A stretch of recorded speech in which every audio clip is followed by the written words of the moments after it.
Assuming that you have created the database and also create tables in the database, also load the data into those tables, let us understand different aspects of projecting the data.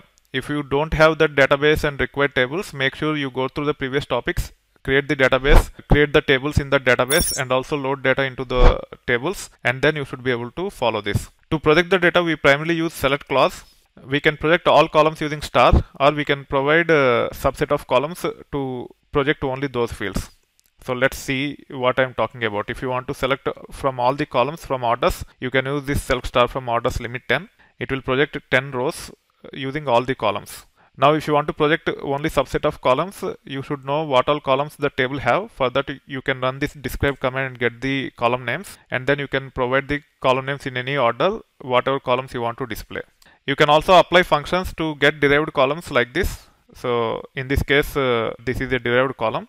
And if you run this, it will project 3 values for each row. One is order customer ID, order status is the last one. In between this cryptic column name. However, if it is too cryptic and if you want to make sure it to be quite obvious, in this case we are getting year and month, and I want to consider it as order month, and hence I want to provide alias for this derived field. We can provide alias like this. Either we can use as order month, or even without as also it will work. So even if I remove as, you should be able to provide the alias for this derived value or derived column.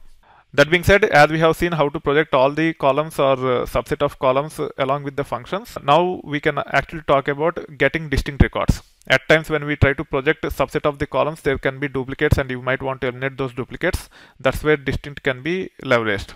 Either you can use distinct on all the columns using star, or you can actually specify subset of the columns and it will apply distinct only on those columns. Let's see an example so that you understand. In this case, we have quite a lot of orders. However, I want to see all the distinct order statuses. Order status is the column name. You can see as part of the describe orders output, there is a column name by name order status, and I should be able to say select distinct order status from orders like this, and I should be able to see only the distinct order statuses, which are these ones. You can also use distinct star. Sometimes the table might have duplicates and we want to eliminate the duplicates. We can use distinct star to consider all the columns and only get the unique values by eliminating the duplicates. This will also work without any issues. If you are using the Spark SQL, I would highly recommend to use limit 10 like this, so that your screen will not be cluttered with too many rows. Let me update this also with the limit 10. Even this one I want to use limit 10.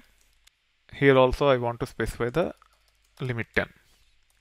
Now sometimes we might want to project all the fields except for 1 or 2 fields. In Spark SQL there is no easy way to do that, but if you are using Hive, you can actually set this property and you can use this syntax. So this will project all the fields except order ID, which is quite neat, but in Spark SQL unfortunately we don't have that feature. Probably in future versions it might be available.